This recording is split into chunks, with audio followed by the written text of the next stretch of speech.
much, and thanks for inviting me, and thanks to all for being here, and particular thanks to CMD for staying the course for decades and decades and keeping the voice for a non-nuclear world loud and clear. So thank you to everyone who's ever given any time or energy to CMD, because they've all suffered abuse and stress as a result of it.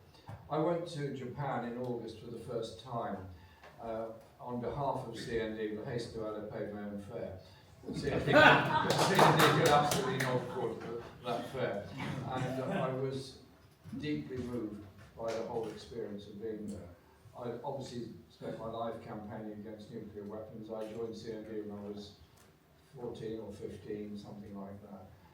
But nothing could prepare me for the experience of actually being there, seeing the results, albeit 80 years on, of the explosion of 2 nuclear weapons that would be very small nuclear weapons by today's standards. So I want to start by reading part of a poem called The Stars That Wandered, Hiroshima. And the poem, I'll just read the last part. I've held the hand of old Hibakusha. I felt like the chest of a fallen gosling in a city that felt like a cage where people stared at the telling scarf worn in August, covering scars she opened just for me to share with you, us. And that was one of the many poems in this wonderful book put together by Anthony Owen of Hiroshima and Nagasaki poems. And so we have to recognise that we need to be doing something far more about peace around the world.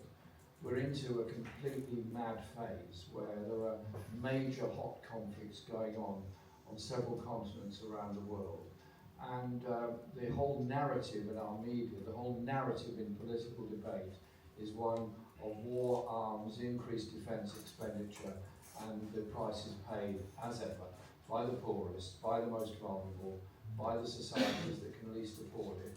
And you see the ultimate of that with the numbers of rough sleepers around every station in London, and indeed all over Europe and North America. That is the price of the war machine that's going on all around the world. The arms trade last year spent $2.7 trillion on purchasing of armaments. That was a 9.4% increase on the year before.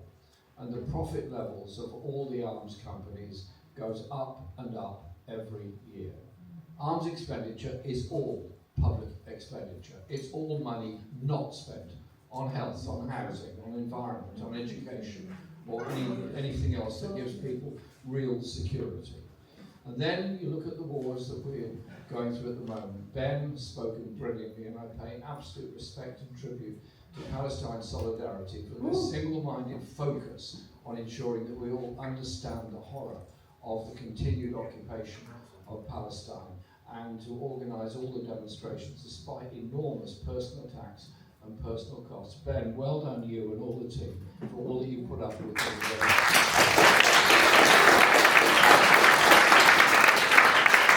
Happy to stand outside Westminster Magistrates Court as long as necessary to support you and all the others that have been so grotesquely vilified for your work.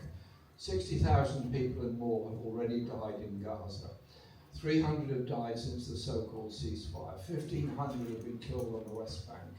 And every day, another settlement appears. Every day, more Palestinians lose their homes. And every day, the remains of war will continue to kill Palestinians for decades to come, as unexploded ordnance is found under the rubble. And that's even if Israel ever does completely withdraw from Gaza and from the West Bank. So our job isn't to tell the Palestinian people how to conduct their struggle.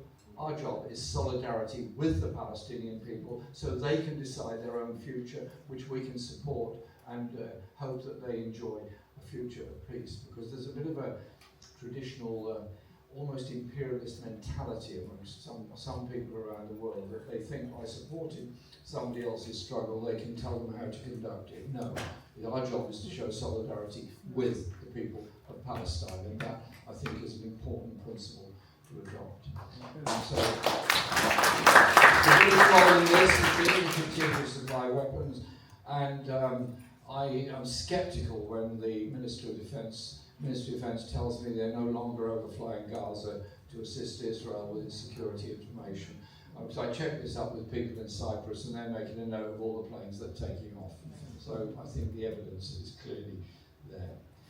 And so the other wars that we have to address, the horror of Ukraine, First World War style conflict with conscripted soldiers from each side killing each other, and the only beneficiaries of that war are the arms industries of Western Europe and North America, and to be fair, the arms industries of Russia and other countries as well.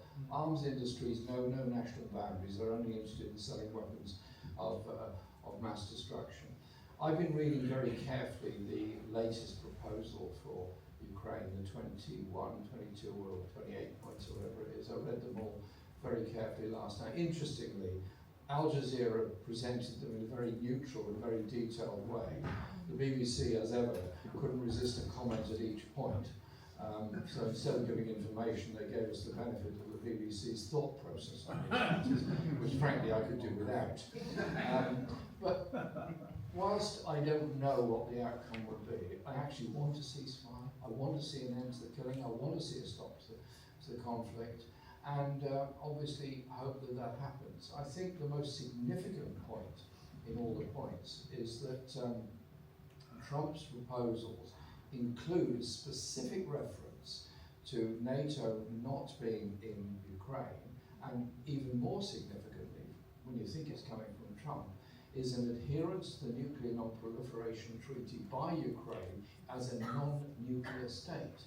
And that is quite a big departure from what's been said in the past. Now, there's clearly a long way to go on this, but I don't think the European approach of offering to go in and start putting troops on the ground and so on is either going to work politically anywhere across Europe, and certainly won't help to bring about peace. Let's get a ceasefire to stop the killing and get some kind of arrangement of spectators in this particular conflict. And then you look at the contradictions in all this.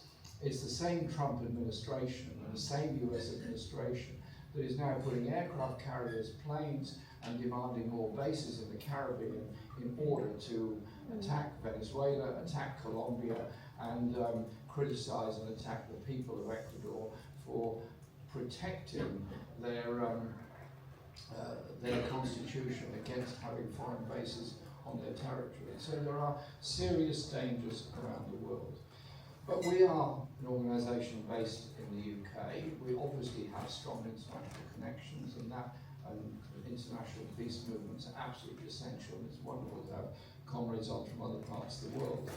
But in the case of Britain, the government has now announced that arms spending will go up, defence spending will go up to 5% of GDP. It's a totally arbitrary figure. It's not based on any logic, not based on any perceived need. It's just a sort of virility symbol. We're going to go up by 5%. And John Healey gets very excited at the dispatch box when he says, we're going up by 5%, 5%, 5%! What are we all supposed to do, cheer?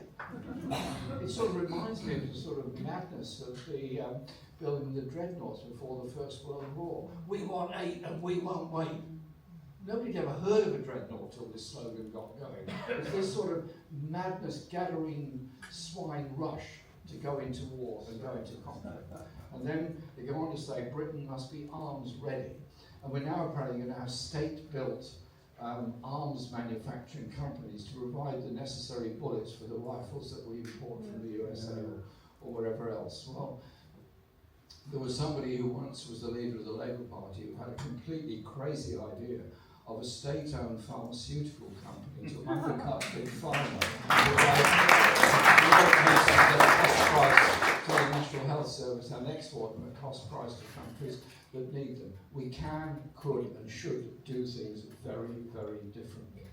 The new nuclear weapons being promoted and proposed by the UK are in contravention of the Nuclear Non-Proliferation Treaty, are intrinsically dangerous, and the more weapons there are, the greater the danger is of their use. And if we want to educate the rest of the world on non-nuclear matters, as the government often does, well then start by disarming yourself. Start by not producing a new generation of nuclear weapons, and start by going forward on something else, which would be about investment in housing, in health, in education, increasing, not cutting overseas aid, and recognising the victims of the neoliberal war economy around the world are actually the refugees. The refugees, most of whom are taken in by southern countries that don't have the resources to cope with it, aren't able to deal with it, and instead we have a government this week alone spent hours in Parliament just appeasing Nigel Farage and reform. And so, quite honestly, if a Labour minister feels their proposals have been welcomed by Nigel Farage and the Conservative Party, then I think there must be something wrong with them. End the triopoly of political and social thinking in British politics. Let's have something different. Peace, justice, investment in people's needs, and a world of peace and environmental sustainability. It is all possible. Thank you very much.